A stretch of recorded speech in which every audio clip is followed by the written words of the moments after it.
Our speaker today is Karim Sadjadpour, who is a well-known and widely respected Iranian specialist. He is currently a senior associate at the Carnegie Endowment in Washington, having joined there after having served 4 years as the chief Iran analyst at the International Crisis Group. As he is always in demand, you'll soon understand why. We are delighted to welcome him here to New York and to this public affairs program. He will be discussing the geopolitics of the Iran deal, winners and losers.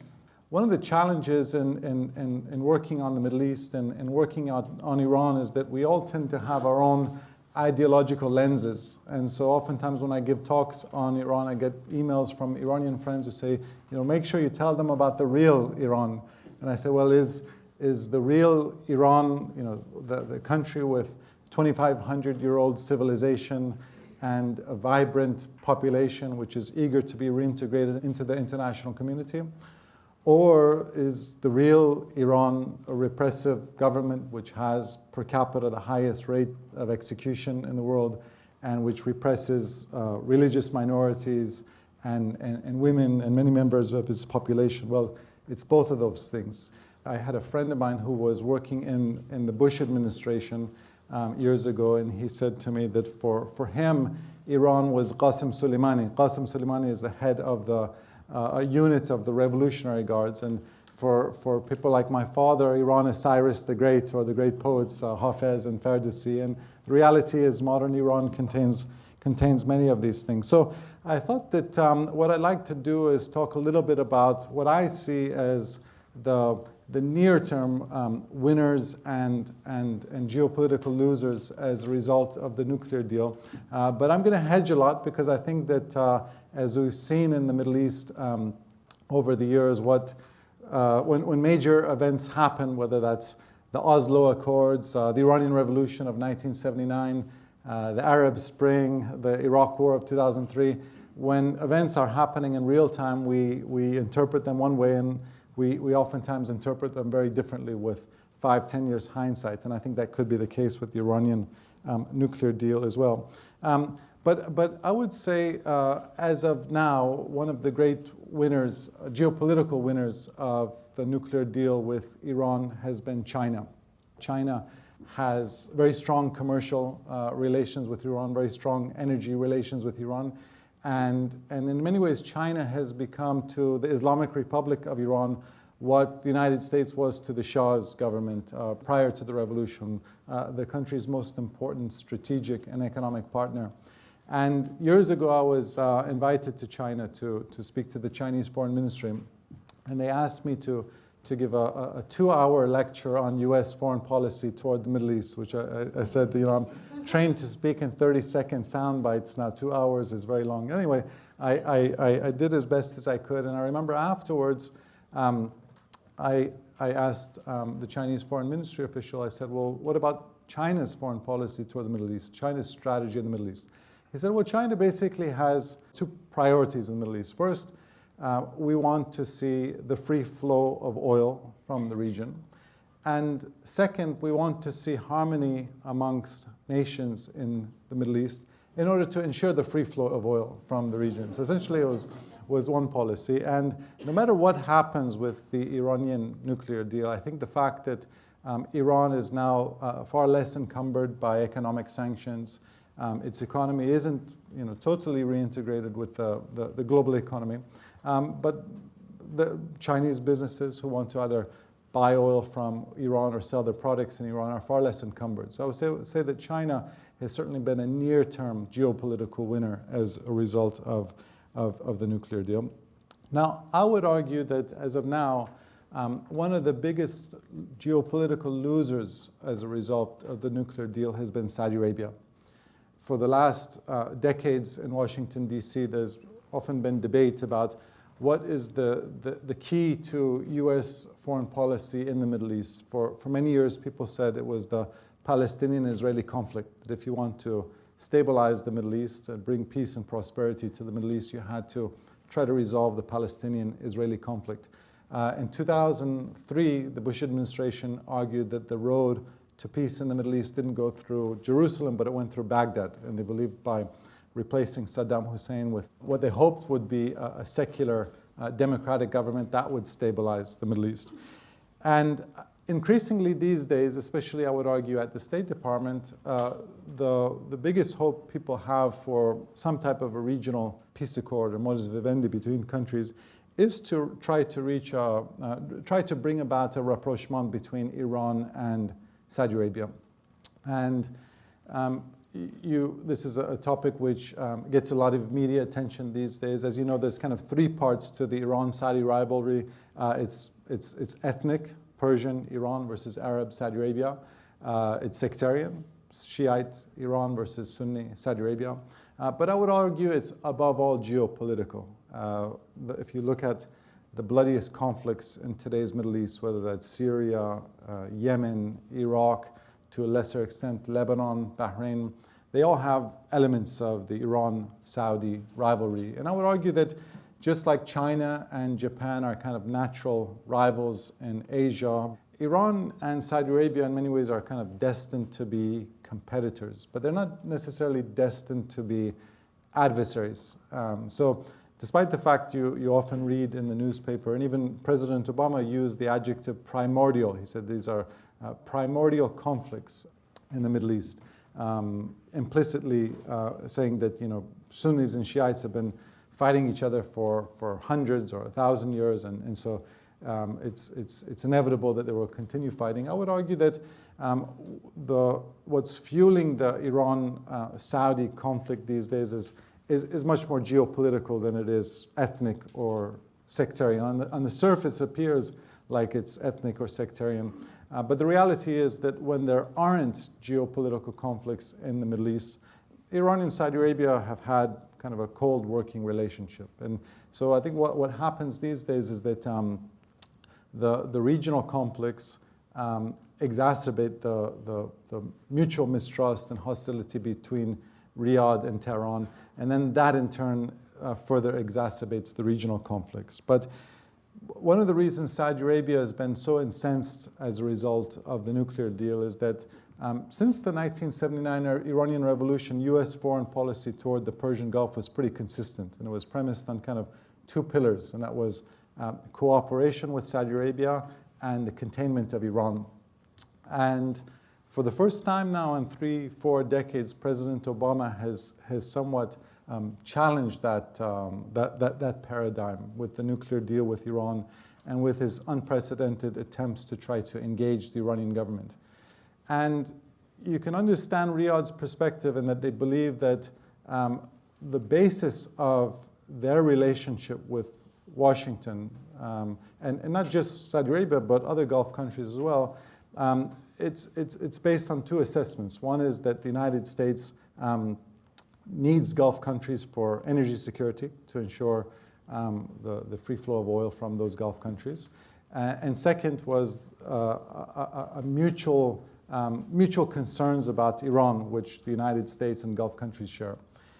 And we see now with shale energy revolution in the United States, we're far less dependent. The United States is far less dependent on Gulf energy reserves than we were, say, 10, 15, 20 years ago. So that's undermined one basis for the relationship.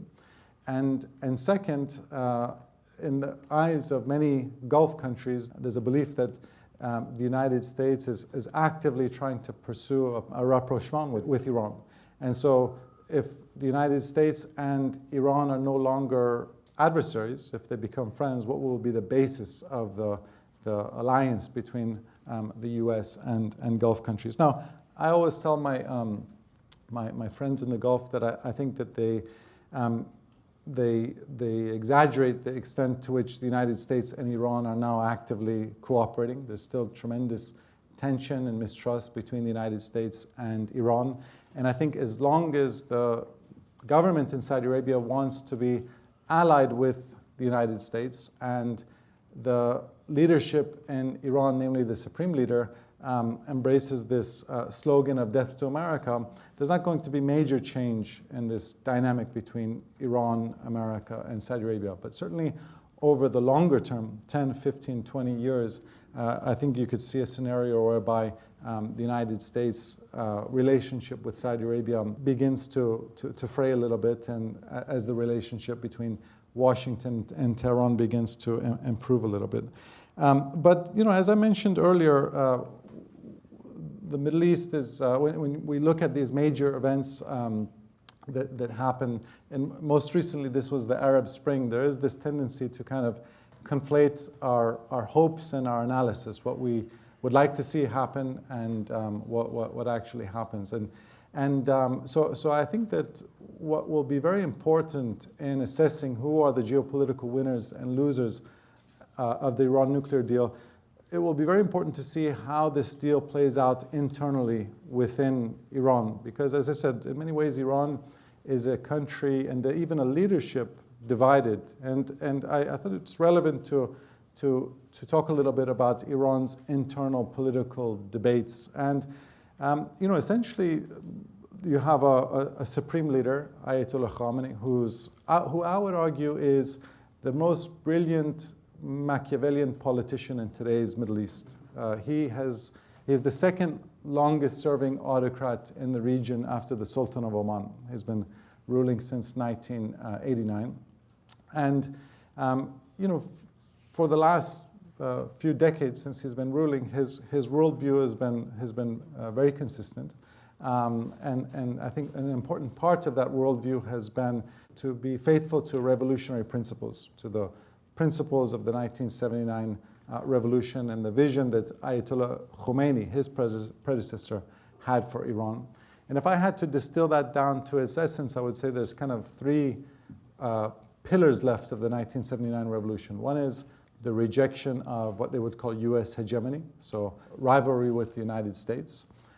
Second, I'd say it's the rejection of Israel, the rejection of Israel's existence and support for groups like Hezbollah and Islamic Jihad and other militant groups opposing Israel.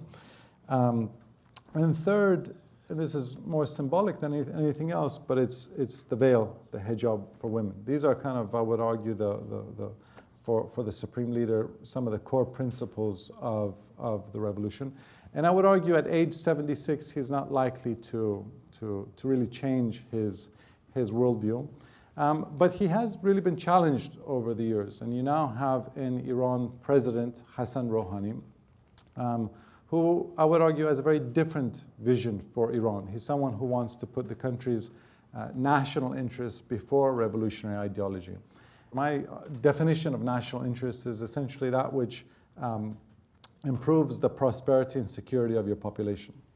And so I think that I would argue there's a fundamental conflict these days in Iran between the revolutionary ideology of the Islamic Republic of Iran and the national interests of Iran. So let me give you one example of that.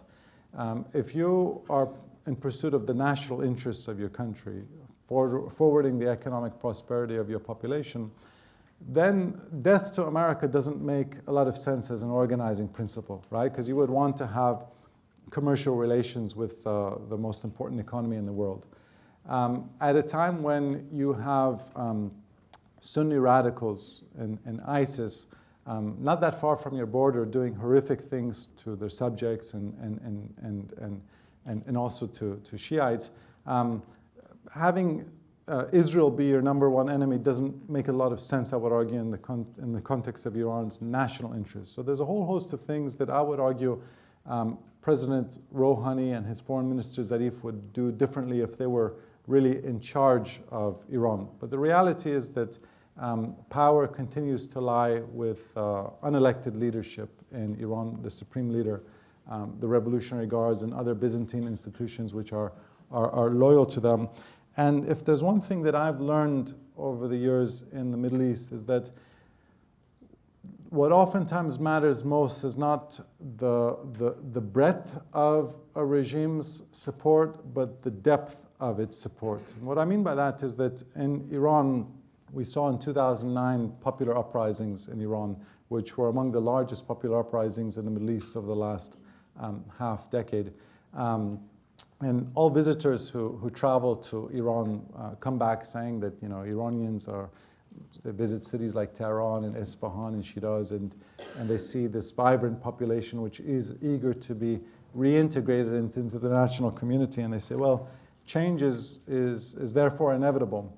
And I think what we underestimate is the fact that for the leadership of the Islamic Republic of Iran and for the supreme leader, what's important is not having necessarily a wide base, but a base which is going to be passionately supportive. And the son of a prominent cleric in Iran told me during the 2009 uprisings, he said, if you can have 200,000 supporters who are willing to go out into the streets and kill and die for you, it's a lot more effective than 5 million supporters who stay at home and post things on Facebook and Twitter.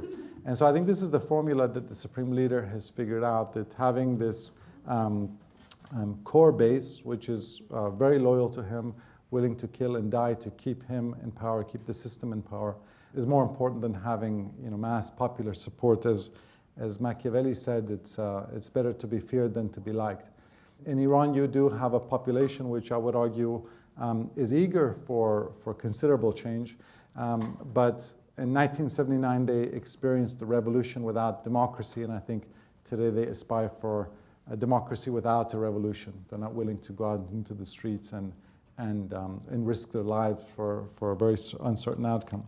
But the reason why I talk about Iran's internal debates is that when we look back at this nuclear deal 5, 10, 15, 20 years from now, I think we'll assess the geopolitical winners and losers of the deal based on who this deal strengthened within Iran. If we look back, and it's plausible that we'll say 5 years from now, the deal ended up strengthening the hardline forces in Iran. The economic sanctions were removed. The hardline forces were enriched. The Revolutionary Guards were enriched.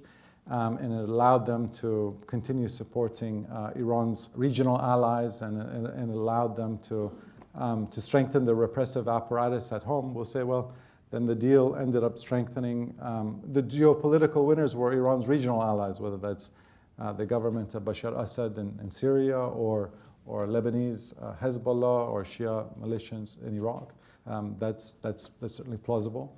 But I do think it's also very plausible that over the longer term, 10, 15 years from now, we'll look back and say that the nuclear deal was a seminal factor in reintegrating Iran into the global political economy and strengthening the forces of civil society and moderation, and politicians who want to put the country's national interests before the revolutionary ideology. In which case, I think we'll look back and say that the geopolitical winners of the deal will be countries like the United States, like Europe, and the losers will be countries like Russia, like Syria, groups like Hezbollah.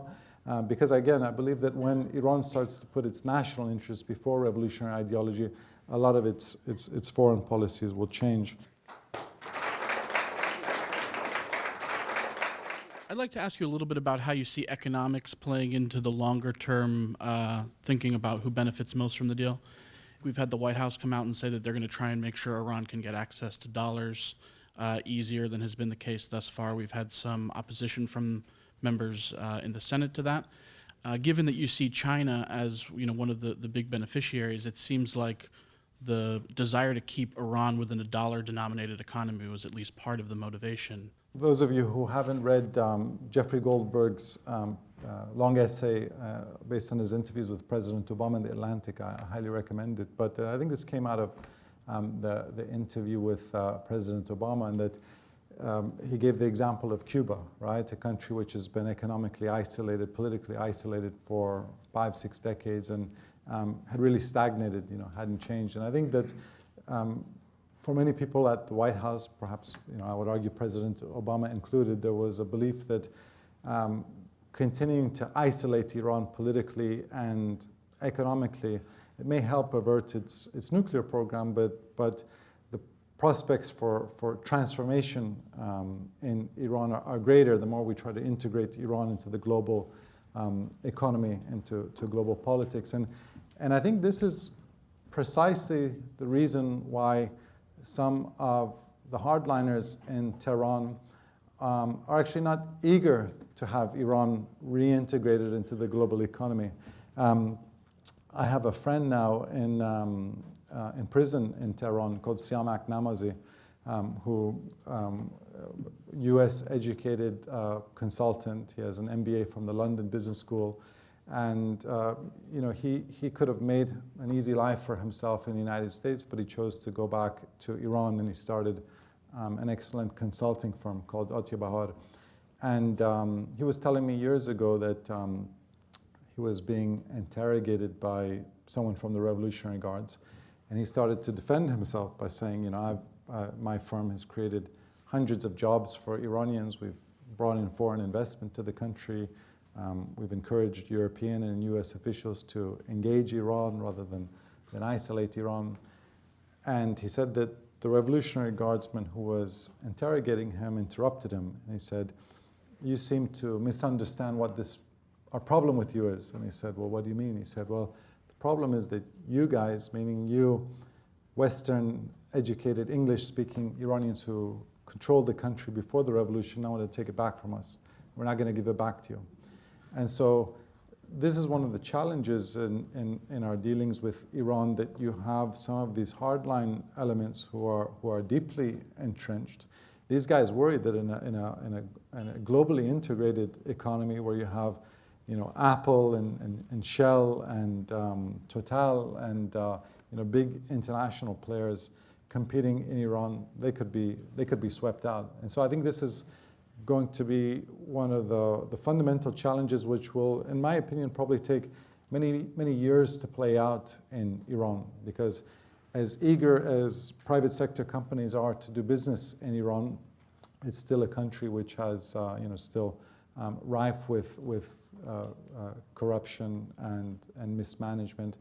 And one of the things that the hardliners are not very large in number, but since the hostage crisis of 1979, they've become incredibly effective at sabotage. And so they can simply send Revolutionary Guards to shut down a foreign company, as they've done in the past, or you imprison a prominent businessman like my friend Siamak, and it sends the signal to dozens of other Iranians that this country isn't safe for you. I totally understand the logic of President Obama and others who say that if we engage Iran economically and try to reintegrate it into the global economy, that's going to facilitate political reform and change, and as you said, keep it into the dollar-denominated economy.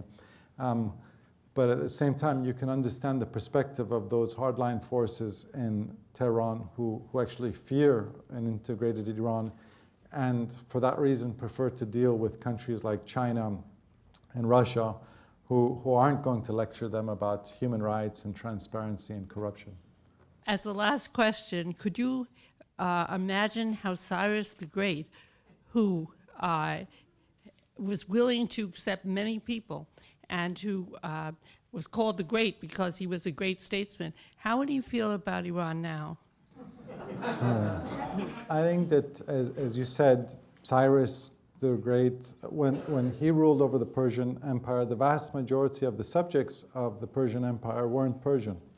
There was tremendous diversity, and he understood that in order to rule over that landmass and that diversity of people, he wouldn't be able to convert all of them to, at that time the state religion was Zoroastrianism. So he kind of allowed them to do their own thing. And I think the Islamic Republic of Iran, one of the valid critiques of it is that it's trying to force its vision of the Middle East onto the peoples of the Middle East and onto its own population as well.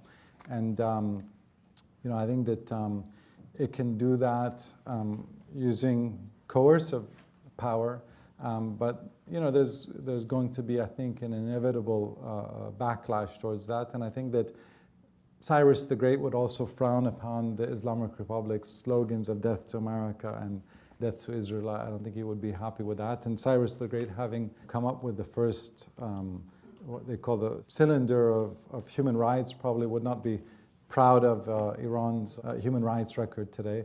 What's interesting about the Islamic Republic, the Shah tried his best to market himself as the inheritor of Cyrus the Great and associate himself with Cyrus the Great and tout the ancient Persian Empire and perhaps downplay Iran's ties to Islam. And the population reacted in the opposite way. And nowadays it's the opposite. The Islamic Republic in many ways doesn't see themselves as the inheritors of Cyrus the Great and the ancient Persian Empire, and their identity is much more Islamic than it is Persian, but the society has reacted in the opposite way. And Elaine Shalino, who was the longtime New York Times correspondent who covered Iran, wrote a book a decade ago called Persian Mirrors. And she had, I think, 10 rules about Iran, and one of them was that Iran isn't just the Islamic Republic, and it's not just Persia. And so I think there's a lot of truth to that. Well, I thank you so much for bringing the past, the present, a little bit of the future to us today. Thank you very much. Thank you.